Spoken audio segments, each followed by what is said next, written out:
Hello guys, आज हम ancient history का नेक्स्ट टॉपिक पढ़ेंगे, मौर्य साम्राज्य या मौर्य वंश। ठीक है, हम लोग प्राचीन इतिहास पढ़ रहे हैं, एंशिएंट हिस्ट्री। अभी तक जो भी वीडियो हम लोग अपलोड कर दिया है, आप लोग उसको नहीं देखे हो तो देख लीजिएगा। ठीक है, ये मगध साम्राज्य पर जिन जिन शासकों ने राज्य किया है उसकी हमने एक ट्रिक बनाई थी, हसीन मशुक शाह। हा से हर्यवंश हम लोगों ने पढ़ लिया है, सी से शिशुनाग वंश भी पढ़ लिया है। ठीक है, हन्ना से नंद वंश भी पढ़ लिया है। उसके बाद नंद वंश के बाद आ गया मौर्य साम्राज्य, और नंद वंश और मौर्य साम्राज्य के बीच में हमने एक वीडियो अपलोड किया है कि भारत पर मौर्य साम्राज्य के पहले कौन से विदेशी आक्रमण हुए थे, ईरानी आक्रमण और यूनानी आक्रमण। आप लोगों ने वो वाला वीडियो नहीं देखा होगा तो देख लीजिएगा। ठीक है, चलिए आगे इसके विषय में देखते हैं। मौर्य साम्राज्य, चंद्रगुप्त मौर्य मौर्य साम्राज्य के संस्थापक चंद्रगुप्त मौर्य थे। ठीक है, देखिए संस्थापक मतलब जो इससे पहले वाला वंश चला था उसके अंतिम शासक को मारकर मौर्य साम्राज्य की स्थापना कर दिया। अब इसके पहले कौन सा वंश चला था? नंद वंश। तो नंद वंश का अंतिम शासक था धनानंद। धनानंद, धन से आनंद, मतलब वो धन में एकदम मस्त रहता था, धन से आनंद हो जाता था, धनानंद ऐसे ही समझ सकते हैं।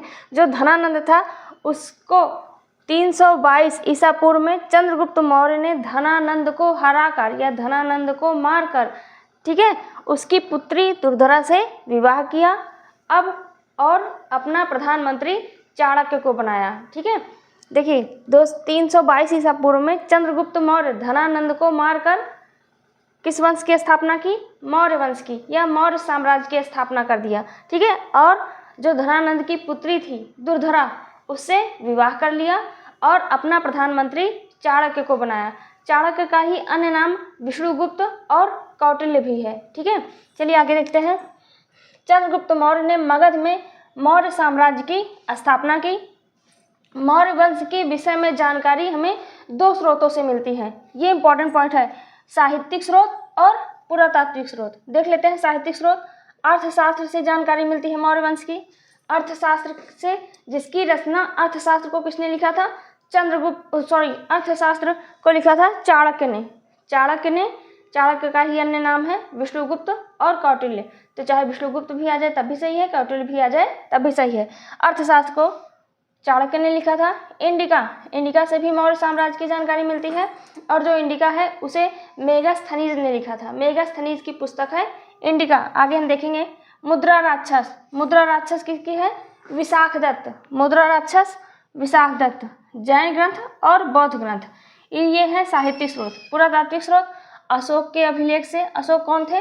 जो चंद्रगुप्त मौर्य थे उनके नाती अशोक के अभिलेख से, जूनागढ़ के अभिलेख से और रुद्रदामन के अभिलेख से भी पुरातात्विक स्रोत, ये है पुरातात्विक स्रोत। यहाँ से भी हमें मौर्य साम्राज्य की जानकारी मिलती है। आगे देख लेते हैं मौर्य साम्राज्य में कौन कौन से शासक ने शासन किया। मौर्य साम्राज्य के शासक चंद्रगुप्त मौर्य, बिंदुसार, अशोक, दशरथ मौर्य, संप्रति, शालीशुक, देववर्मन एवं बृहदर्थ। अब हमें इतने सभी शासकों को नहीं पढ़ना है, जो इम्पॉर्टेंट है, जिन्होंने कुछ अच्छे काम किए थे उनको हमको पढ़ना है, उनके विषय में। तो पहले तो 3 पढ़ने हैं, चंद्रगुप्त मौर्य, बिंदुसार और अशोक। चंद्रगुप्त मौर्य, बिंदुसार और अशोक के विषय में पढ़ना है। उसके बाद जो मौर्य साम्राज्य का अंतिम शासक था बृहदर्थ, उसके विषय में पढ़ना है कि बृहदर्थ को किसने मारकर फिर नए वंश की स्थापना कर दी। तो नए वंश के बृहदर्थ के बाद फिर आएगा शुंग वंश। ठीक है, मौर्य साम्राज्य के बाद, मौर्य वंश के बाद फिर आएगा, हमको पढ़ना है शुंग वंश। तो बृहदर्थ को मारा था पुष्यमित्र शुंग ने, फिर शुंग वंश की स्थापना कर दी थी। चलिए आइए तीनों वंश को पढ़ते हैं। सबसे पहले क्रमानुसार सबसे पहले पढ़ते हैं चंद्रगुप्त मौर्य के विषय में। चंद्रगुप्त मौर्य के विषय में देखिए, यूनानी लेखकों द्वारा चंद्रगुप्त को दिए गए नाम। प्लूटार्क एक यूनानी लेखक था, उसने अपनी बुक में लिखा था, जब मौर्य वंश के बारे में या मौर्य साम्राज्य के बारे में लिख रहा था, तो उसने जो चंद्रगुप्त मौर्य है उसे एंड्रोकोटस कहा था, और जस्टिन ने चंद्रगुप्त मौर्य को सैंड्रोकोटस कहा था। प्लूटार्क चंद्रगुप्त मौर्य को एंड्रोकोटस कहा है, जबकि जस्टिन ने चंद्रगुप्त मौर्य को सैंड्रोकोटस कहा है। और 1793 में सर्वप्रथम यह विलियम जोन्स ने बताया कि ये चंद्रगुप्त के ही नाम है। जब यूनानी लेखक इसको लिख के तो चले गए, उसके बाद जब उसको पढ़ा गया तो ये हुआ कि ये सेंड्रोकोटस और एंड्रोकोटस कौन आ गया। ठीक है, तो 1793 में सर्वप्रथम विलियम जोन्स ने ही यह बताया कि ये सेंड्रोकोटस और एंड्रोकोटस ये दोनों चंद्रगुप्त के ही अन्य नाम हैं। ठीक है, ये चंद्रगुप्त को नाम दिया गया था। एंड्रोकोटस प्लूटार्क ने दिया था और सेंड्रोकोटस जस्टिन ने दिया था। आगे देख लेते हैं। ये तो हमने पढ़ लिया। 322 ईसा पूर्व में चंद्रगुप्त मौर्य धनानंद को मारकर उसकी पुत्री दुर्धरा से विवाह कर लेता है और अपना प्रधानमंत्री चाणक्य को बना दिया। आगे देखते हैं। 305 ईसा पूर्व में सेल्यूकस निकेटर ने मगध पर आक्रमण कर दिया। ठीक है, ये सेल्यूकस निकेटर कौन था? हमने पिछले वीडियो में पढ़ा, जो विदेशी आक्रमणकारी वाला वीडियो है, उसमें हम लोगों ने पढ़ा था कि जब सिकंदर भारत पर आक्रमण करने के लिए व्यास नदी को पार करने जा रहा था, तो यह अफवाह फैला दिया गया था कि जो भी इसे पार करेगा तो उसकी मृत्यु हो जाएगी। ठीक है, तो उसके सैनिकों ने व्यास नदी को पार करने से मना कर दिया, तो सिकंदर तो लौट गया और बेबीलोन में उसकी मृत्यु हो गई। लेकिन उसके पहले हमने पढ़ा था कि सिकंदर के 2 सेनापति थे, एक थल सेनापति और दूसरे जल सेनापति। तो थल सेनापति कौन था? यही सेल्यूकस निकेटर, और जल सेनापति था नियारकस। हम लोगों ने पढ़ा था ना। तो जो थल सेनापति था सेल्यूकस निकेटर, इसने फिर से मगध पर आक्रमण कर दिया जब वो चला गया तो चंद्रगुप्त के शासनकाल में। सेल्यूकस निकेटर ने मगध पर आक्रमण कर दिया, किंतु चंद्रगुप्त मौर्य ने इसे पराजित कर इसकी पुत्री कार्नेलिया या हेलेना से विवाह कर लिया। ठीक है, चंद्रगुप्त मौर्य ने सेल्यूकस निकेटर को पराजित कर दिया और इसकी पुत्री, अगर आपको स्टोरी सुनना हो तो आप लोग नीचे कमेंट बॉक्स में कमेंट करके बताएंगे, तो मैं इसका एक अलग से टॉपिक बना के आपको पूरा कहानी समझा देंगे, कहानी की तरह, चंद्रगुप्त मौर्य से रिलेटेड। ठीक है, और अभी तो हम ये एग्जाम के पॉइंट ऑफ व्यू से सभी पॉइंट कवर किए हैं। चलिए, विवाह कर लिया। सेल्यूकस निकेटर ने जो युद्ध था, युद्ध की शर्तों के अकॉर्डिंग सेल्यूकस निकेटर ने चंद्रगुप्त मौर्य को 4 प्रांत, ठीक है, 4 प्रांत काबुल, कंधार, हेरात और मकरान, ये 4 प्रांत चंद्रगुप्त मौर्य को दे दिए। ठीक है, अब ये 4 प्रांतों में जो आज का अफगानिस्तान और पाकिस्तान, ये पूरा एरिया आ जाता है। ये पूरा एरिया जो सेल्यूकस निकेटर था उन्होंने चंद्रगुप्त मौर्य को दे दिए। ठीक है, और जो चंद्रगुप्त मौर्य था उन्होंने भी 500 हाथी सेल्यूकस निकेटर को भेंट किए। ठीक है, और जो सेल्यूकस निकेटर था उसका राजदूत था मेगास्थनीज, उसने अपने राजदूत मेगास्थनीज को चंद्रगुप्त मौर्य के दरबार में भेज दिया, और चंद्रगुप्त मौर्य के दरबार में मेगास्थनीज कुछ समय तक था, और जो वहीं पर उसने अपनी पुस्तक इंडिका की रचना की। ठीक है, इंडिका के विषय में अभी हमने पढ़ा कि इंडिका में भी हमें मौर्य साम्राज्य की जानकारी मिलती है। तो इंडिका को किसने लिखा था? मेगास्थनीज को किसने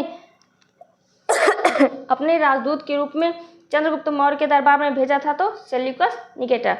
चलिए आगे देख लेते हैं। जो चंद्रगुप्त मौर्य था उसका सीमा विस्तार कहाँ से कहाँ तक था? ठीक है, उसको देख लेते हैं। इतना तो हमने पढ़ ही लिया है।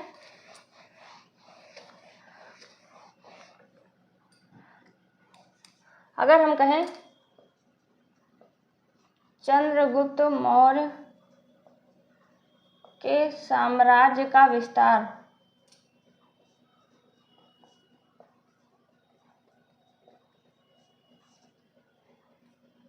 तो पूर्व में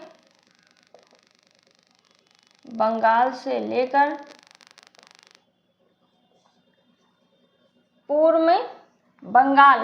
पूरा बंगाल कहलाता था तब, बिहार उड़ीसा से प्रांत मिला के, तो पूर्व में बंगाल से लेकर पश्चिम में अरब सागर तक।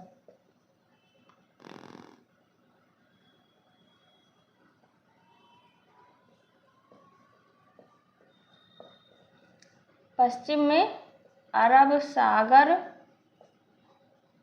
तक। ठीक है, और उत्तर में हिमालय से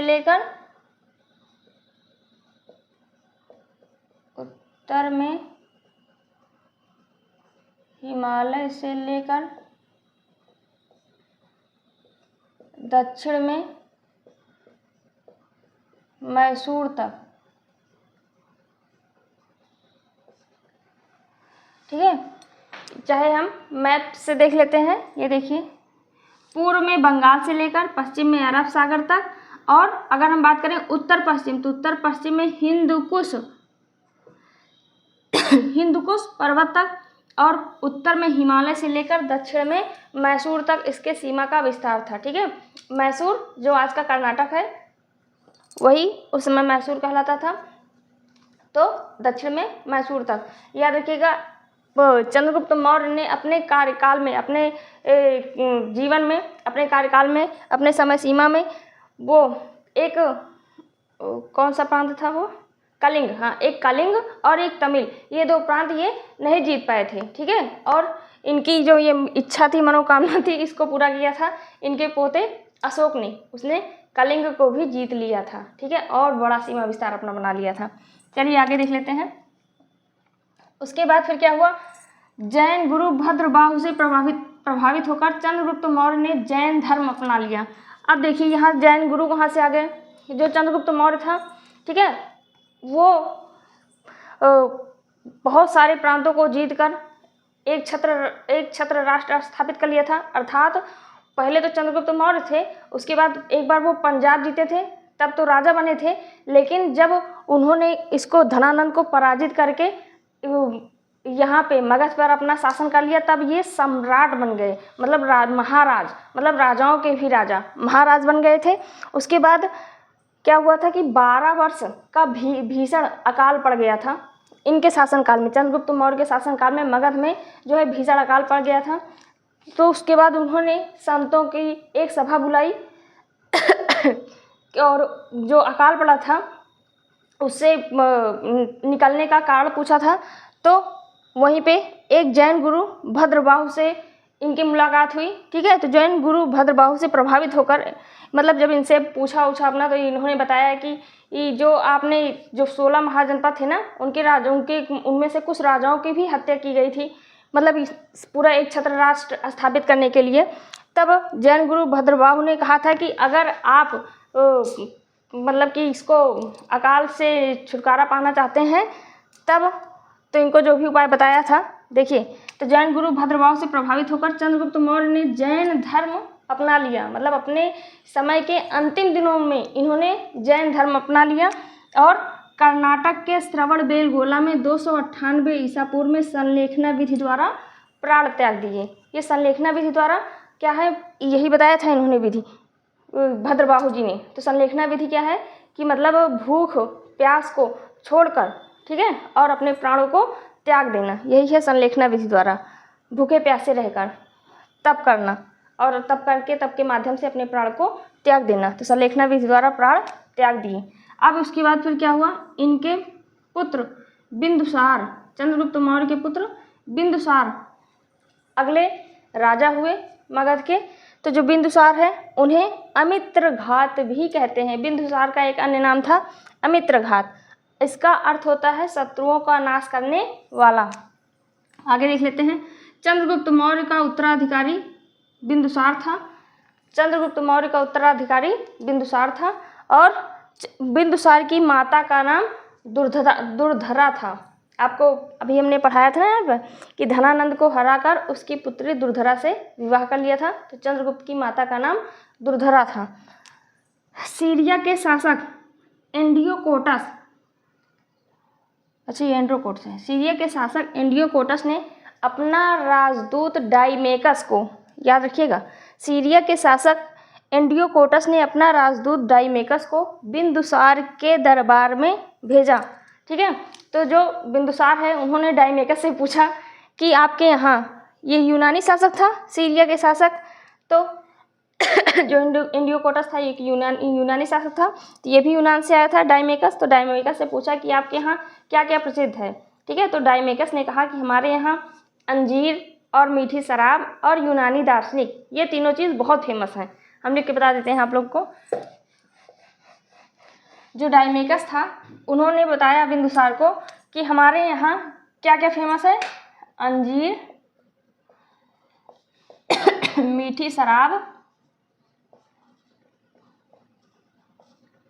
और यूनानी दार्शनिक।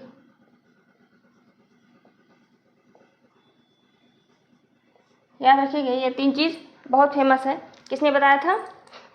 ये डाइमेकस ने बिंदुसार को बताया कि हमारे यहाँ अंजीर, मीठी शराब और यूनानी दार्शनिक बहुत फेमस है।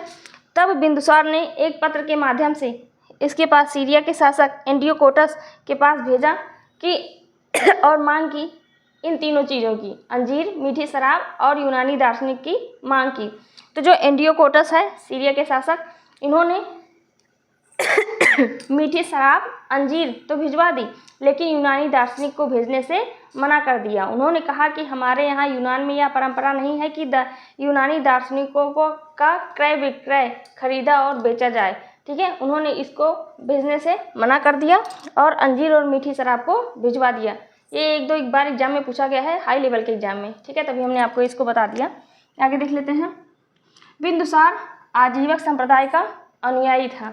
बिंदुसार, इसको भी याद रखिएगा, बिंदुसार आजीवक संप्रदाय का अनुयायी था। और इसके विषय में एक कहानी है, देख लेते हैं। बिंदुसार के समय तक्षशिला में, ठीक है, बिंदुसार के समय तक्षशिला में विद्रोह हो गया। उस समय तक्षशिला का जो राजकुमार था, उसका बड़ा बेटा, मतलब बिंदुसार का बड़ा बेटा सुसीम था। हिस्ट्री एक स्टोरी के माध्यम से आप लोग स्टोरी की तरह समझोगे तो फटाफट याद होते जाएगा। देखिए, बिंदुसार का 2 बेटे, मतलब थे तो बहुत सारे, लेकिन हमको 2 इंपॉर्टेंट याद करना है, बड़ा बेटा, छोटा बेटा। बड़ा बेटा सुसीम था, छोटा बेटा अशोक था। बिंदुसार का बड़ा बेटा सुसीम, छोटा बेटा अशोक। और वैसे तो होता है कि बड़ा बेटा ही उत्तराधिकारी होगा, तो उसे राजकुमार बनाया गया था। तो जो बड़ा बेटा था, उस समय तक्षशिला का राजकुमार था, जिसका नाम था सुसीम। तो जो तक्षशिला था ना, वहाँ पर विद्रोह हो गया था। तो जो विद्रोह हो गया था, उसे दबाने के लिए जो बिंदुसार था, उसने अपने बड़े बेटे सुसीम को भेजा, लेकिन सुसीम विद्रोह को दबाने में असफल रहा। तब बिंदुसार ने अपने छोटे बेटे अशोक को उस विद्रोह को दबाने के लिए भेजा, जो कि उस समय अशोक अवंती का राज्यपाल था। कहाँ का राज्यपाल था? अवंती का राज्यपाल था। तो जब अशोक तक्षशिला के विद्रोह को दबाने गया, तो वह उस विद्रोह को दबाने में सफल रहा। अर्थात इतनी क्रूरतापूर्वक उसने उस विद्रोह को दबाया था कि उसमें महिलाओं, बच्चों, किसी को नहीं बख्शा था। ठीक है, तो लेकिन विद्रोह को शांत कर दिया था। किसने? अशोक ने। ठीक है, तो इसलिए जो बिंदुसार था, उन्होंने अपने छोटे बेटे और जो अशोक था, वो राजा बनने के लिए अपने 99 भाइयों की हत्या भी करवा दी थी। तो मतलब कि बिंदुसार के बाद अगला जो शासक बना, बिंदुसार की मृत्यु के बाद मगध का अगला शासक बना अशोक। ठीक है, इसको हमको याद करना है। बिंदुसार की मृत्यु के बाद अशोक जो है मगध के सिंहासन पर बैठा, अर्थात अशोक ही अगला शासक बना। आगे हमको पढ़ना है अशोक। मौर्य साम्राज्य के ही हैं ये सब। हमने आपको बताया था ना, थे तो बहुत सारे शासक, सब शासक के नाम ही बताए थे। चंद्रगुप्त मौर्य, बिंदुसार, अशोक, दशरथ मौर्य, संप्रति, शालिशुक, देववर्मन, बृहद्रथ। लेकिन हमें सभी को नहीं पढ़ना है, लेकिन 3 तो पढ़ना ही है। तो 2 तो हो गए, चंद्रगुप्त मौर्य, बिंदुसार। अब हम आगे पढ़ेंगे अशोक।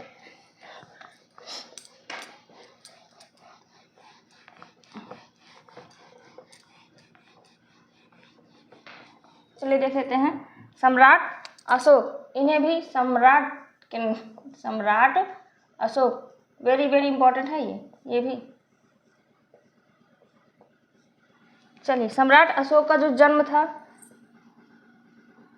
अशोक का जन्म 304 ईसा पूर्व में हुआ और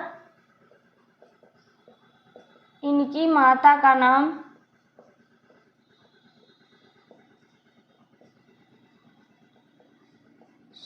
सुभद्रांगी था। सुभद्रांगी, ठीक है, इनकी माता का नाम सुभद्रांगी था। और अशोक का राज्याभिषेक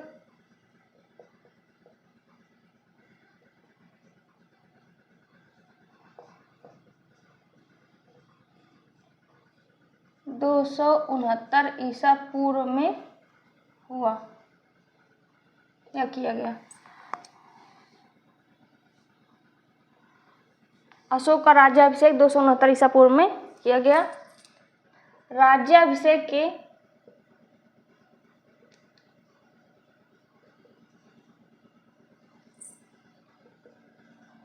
8वें वर्ष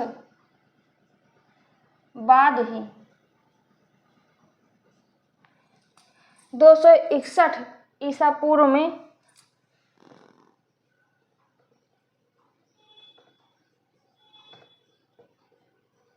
अशोक ने कलिंग पर विजय प्राप्त कर ली, कलिंग को जीत लिया। हमने आपको बताया था ना चंद्रगुप्त मौर्य ने एक छत्र राष्ट्र स्थापित किया था, लेकिन वह कलिंग और तमिल को नहीं जीत पाया था, और अशोक ने कलिंग को भी जीत लिया। कलिंग में इतना भीषण नरसंहार हुआ था, इतना भारी मारकाट हुआ था ठीक है। जो अभी हमने आपको पढ़ाया कि जो विद्रोह हुआ था तक्षशिला में, विद्रोह को कौन दबाने में सफल रहा? अशोक। और अशोक ने वहां पर भी क्रूरता दिखाई थी, लेकिन कलिंग को जीतने के लिए उससे भी कई गुना ज़्यादा क्रूरतापूर्वक काम किया अशोक ने। और इतना ज़्यादा मारकाट भीषण नरसंहार को देखकर अशोक का हृदय यहाँ पर परिवर्तित हो गया। ठीक है, तो उसने क्या किया? अशोक ने बौद्ध धर्म को अपना लिया। किस धर्म को अपना लिया? बौद्ध धर्म को।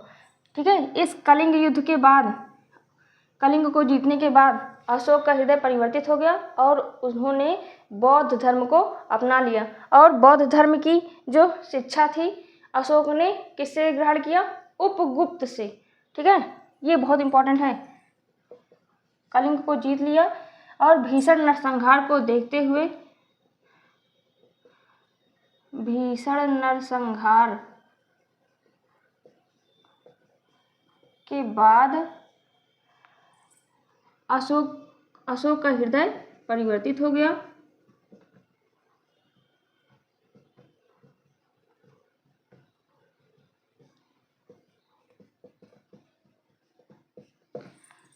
सम्राट अशोक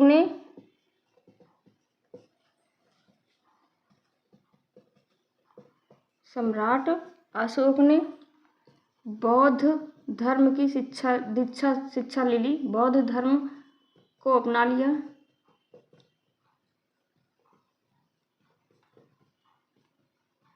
और बौद्ध धर्म की शिक्षा किससे ली थी? उपगुप्त से। और बौद्ध धर्म की शिक्षा उपगुप्त से लिया था, ये इंपॉर्टेंट है। उपगुप्त।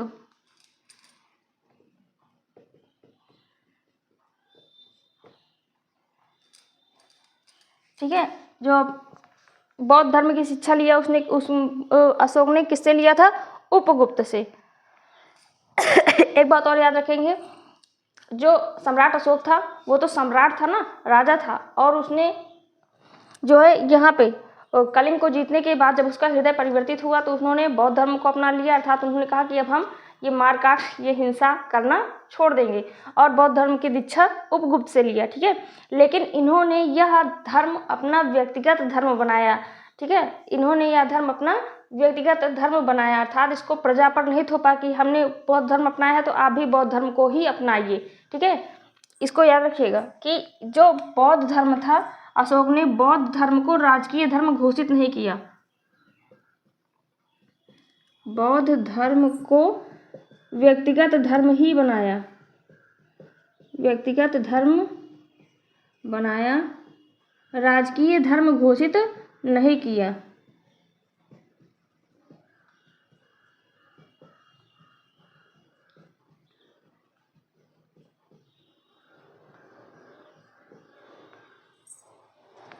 ठीक है, और याद रखना एक बात, इसमें एक पॉइंट कि बौद्ध धर्म के प्रचार प्रसार के लिए जो सम्राट अशोक था, इन्होंने अपने बेटे महेंद्र को और बेटी संघमित्रा को बौद्ध धर्म के प्रचार प्रसार के लिए श्रीलंका भेजा था। ठीक है, बौद्ध धर्म के प्रचार प्रसार के लिए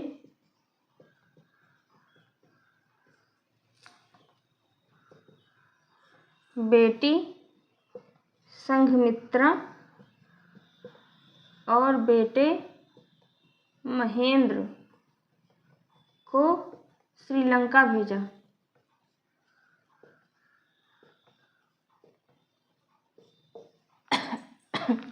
श्रीलंका भेजा है। तो इसमें बहुत सारा पॉइंट, इसलिए हम इसको नेक्स्ट वीडियो में कवर करते हैं, नहीं तो ये कंप्लीट नहीं पाएगा, वीडियो बहुत बड़ा हो जाएगा। Thanks for watching my video. Please like, share and subscribe my channel.